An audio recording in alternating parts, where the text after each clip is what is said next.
Selamat sore, bertemu kembali pada mata kuliah ekowisata bagi mahasiswa program studi manajemen sumber daya perairan. Pada perkuliahan minggu ini kita masih melanjutkan bahasan modul 7 dengan topik memahami produk ekowisata. Pada 2 minggu sebelumnya kita sudah membahas 4 materi dari 5 materi pada modul ini, dan pada minggu ini kita akan membahas materi terakhir, yaitu pemasaran ekowisata.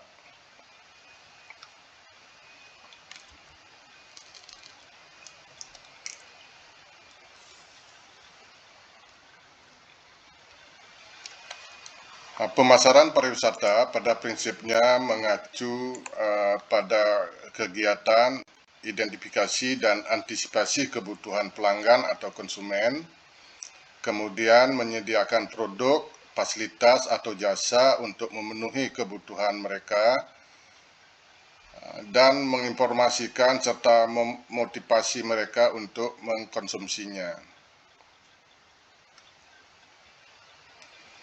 Nah, upaya pemasaran ini pada akhirnya adalah untuk menghasilkan kepuasan pelanggan. Nah, pemasaran model ini disebut sebagai pemasaran berorientasi pelanggan atau customer oriented marketing. Nah, pada pemasaran berorientasi pelanggan, di sini pelanggan berada di pusat upaya pemasaran suatu perusahaan atau suatu produk, di mana pada akhirnya mengharuskan perusahaan untuk sangat mahir atau kompeten dalam memahami, mengantisipasi, dan menanggapi kebutuhan dan keinginan pelanggannya secara berkelanjutan. Nah, pada pemasaran ekowisata tidak sekedar berorientasi pada pelanggan. Ini ciri khas dari pemasaran pariwisata, khususnya adalah pemasaran ekowisata. Pemasaran ekowisata dikelilingi oleh banyak tantangan karena memperhitungkan tujuan atau kepentingan ganda, yaitu kepentingan perlindungan, baik itu alam maupun budaya, kepentingan wisatawan, kepentingan masyarakat setempat di daerah tujuan ekowisata, dan juga kepentingan orang-orang dari industri pariwisata itu sendiri.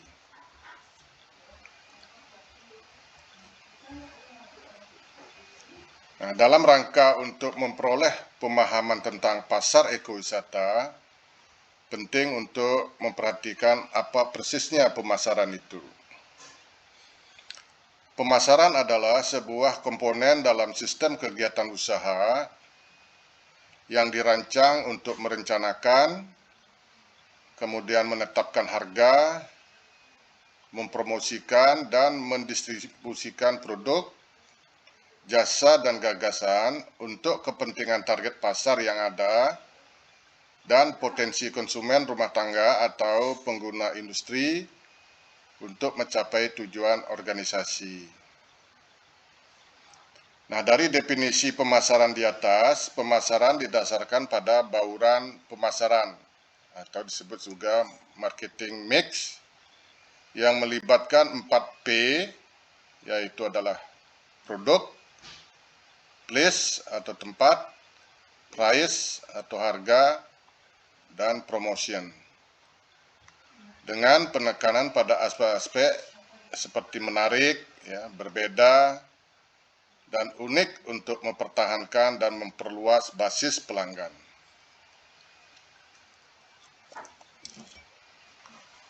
Nah, marketing mix yang melibatkan 4P terdiri dari produk, price, place atau tempat, dan promotion.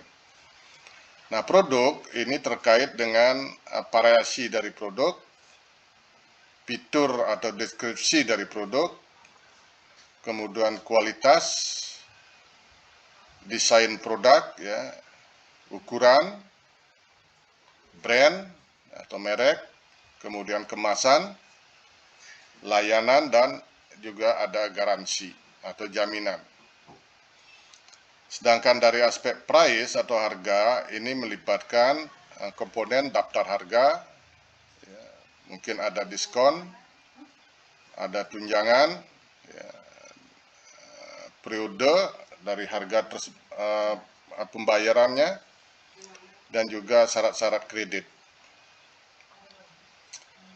Kemudian yang terkait dengan place atau tempat, ini adalah saluran, ya, saluran dari pemasaran, jangkauan dari pemasaran, ya, lokasi pemasaran, inventaris, dan transport. Sedangkan promotion atau promosi ini terkait dengan komponen-komponen penjualan, promosi, ya, iklan, ada public relation atau hubungan masyarakat, dan juga direct marketing atau pemasaran langsung.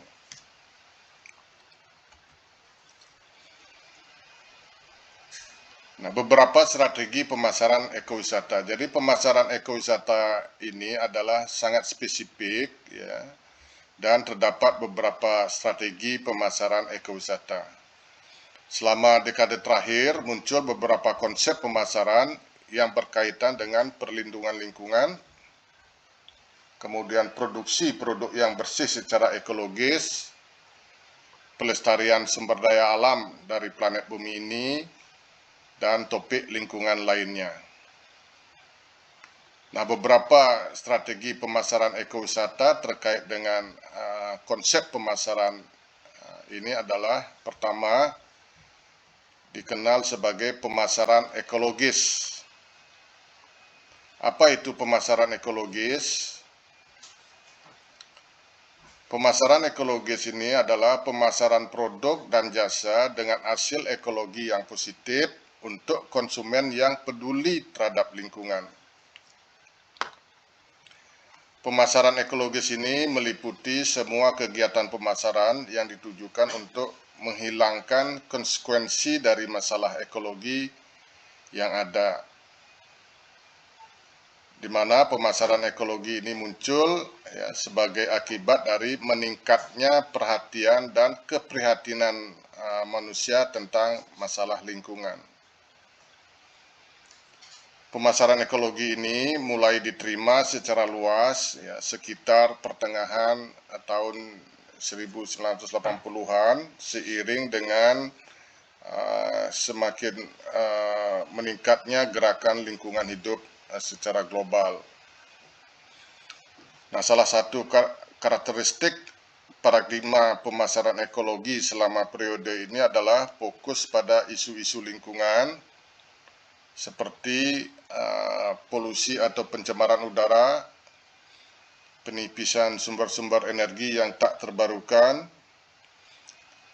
kemudian juga kerusakan ekosistem melalui penggunaan pestisida dan herbisida di bidang pertanian, serta lain-lainnya, baik yang menyebabkan masalah ekologi maupun yang dapat membantu menyelesaikannya.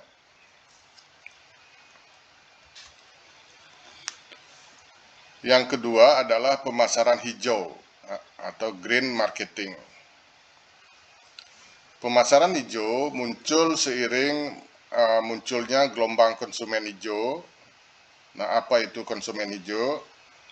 Konsumen hijau adalah konsumen yang menuntut produk ramah lingkungan secara ekologis, teknologi produksinya bebas polusi, dan preferensi atau kesukaan untuk politik hijau yang mempunyai perhatian terhadap lingkungan, ya, terutama perlindungan terhadap alam dan kesehatan masyarakat.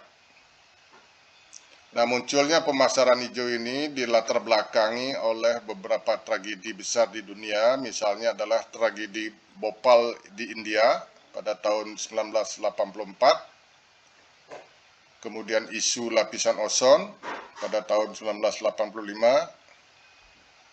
ada bencana Chernobyl tahun 1986, kemudian juga tumpahan minyak Exxon, Exxon Valdez 1989 dan lain-lain. Nah, konsep dari pemasaran hijau merupakan perluasan parameter lingkungan dari pemasaran ekologi sebagai konsekuensi dari meningkatkan isu pembangunan berkelanjutan antara lain seperti isu-isu terkait dengan kepunahan spesies tumbuhan dan hewan, penghancuran ekosistem tertentu, kemiskinan di negara berkembang, dan lain sebagainya. Nah, konsep dari pemasaran ekologi fokus pada konsekuensi fisik dari fungsi perusahaan,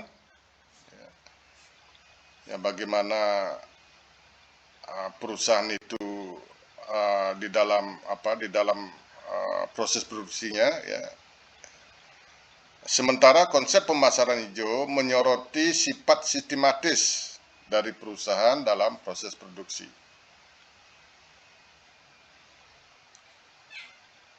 Nah, dengan kata lain, ya, bisnis tidak lagi dipandang hanya sebagai rantai pengiriman dari produsen ke konsumen yang mengubah input menjadi output, tetapi sebagai sistem yang juga menghasilkan arus tambahan keluar berupa adanya polusi dan limbah.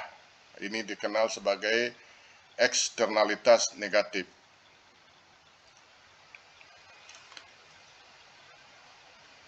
Nah, beberapa ciri-ciri dari pemasaran hijau, ya, pertama adalah mengadopsi, ya, perspektif yang lebih luas terkait dengan manajemen pemasaran yang memperhatikan isu-isu terutama terkait dengan perubahan iklim, penipisan lapisan ozon, dan lain sebagainya. Yang kedua, ya, peningkatan minat konsumen dan juga investor atas produk dan jasa yang selaras dengan lingkungan, ya, seperti kalau di pariwisata adalah ekowisata dan juga dana investasi hijau. Yang ketiga, mengungkapkan dimensi baru komunikasi pemasaran yang memiliki pergeseran pesan yang fokus mengarah ke lingkungan, misalnya melalui iklan yang menekankan pada karakteristik produk, ya, seperti misalnya mengkomunikasikan produk dengan isi yang dapat terurai atau biodegradable, kemudian juga bebas sulfat, misalnya bebas nitrat, tidak mengandung bahan pengawet, dan lain sebagainya.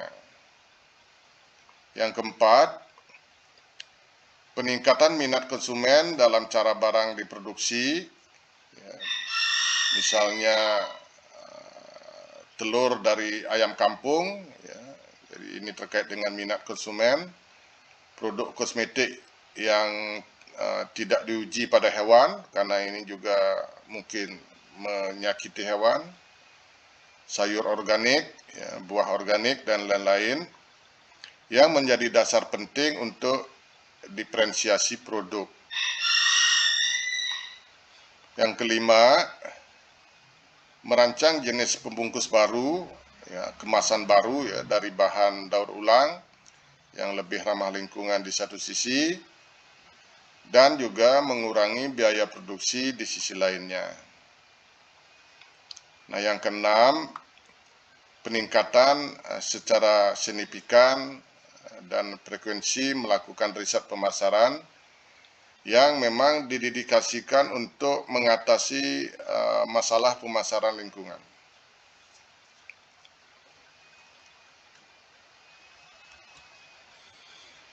Nah, yang terakhir adalah pemasaran berkelanjutan. Nah, pemasaran berkelanjutan ini muncul pada era terakhir yang sampai sekarang juga menjadi paradigma baru dalam pemasaran, terutama juga pemasaran pariwisata, muncul pada tahun 1990-an sebagai sustainable marketing. Menurut Puller, tahun 2000 yang pertama kali mendefinisikan pemasaran berkelanjutan, ini didefinisikan sebagai proses perencanaan, pelaksanaan, dan pengendalian pengembangan, pembentukan harga, dan distribusi produk dengan cara yang menjamin kepatuhan terhadap 3 kriteria berikut. Jadi proses perencanaan, ya, pelaksanaan dan pengendalian pengembangan produk maksudnya, pembentukan harga dan juga distribusi produk dengan mempertimbangkan kepatuhan terhadap 3 aspek, yaitu pertama adalah memuaskan kebutuhan konsumen, menjamin pencapaian tujuan organisasi atau perusahaan. Nah, ini tentu capaian tujuan organisasi atau perusahaan ini adalah keuntungan ekonomi bagi perusahaan. Dan yang ketiga adalah seluruh proses yang selaras dengan ekosistem. Selanjutnya, setelah tahun 2000, prinsip pemasaran berkelanjutan mulai terbentuk dan diadopsi, ya, termasuk PT tahun 2001 ini lebih mendetailkan tentang kriteria pemasaran berkelanjutan. Yaitu pertama, orientasi ke depan. Jadi pemasaran yang berorientasi ke depan, yaitu adalah konsep pemasaran yang berkelanjutan yang membawa ke masa depan perbandingan antara kebutuhan generasi sekarang dan kebutuhan generasi mendatang. Kemudian yang kedua, ada kriteria tentang keadilan. Ya. Jadi tatanan sosial ekonomi hari ini ya, hampir tidak bisa disebut adil karena harga dan manfaat industrialisasi tidak sama menyebar di antara rakyat. Oleh karena itu, penting ada keadilan. Yang ketiga adalah penekanan pada kebutuhan, bukan pada keinginan. Nah, jadi prinsip dari sebenarnya sustainable marketing atau pemasaran berkelanjutan ini adalah menganut teori triple bottom line. Nah, teori triple bottom line ini adalah menyangkut keseimbangan antara kepentingan berkelanjutan secara lingkungan, berkelanjutan secara ekonomi, dan juga berkelanjutan secara sosial atau society. Baik, jadi demikian materi kuliah, pemaparan materi kuliah untuk minggu ini. Kita akan bahas dan kita perdalam pada sesi diskusi. Sekian dan terima kasih telah menyimak.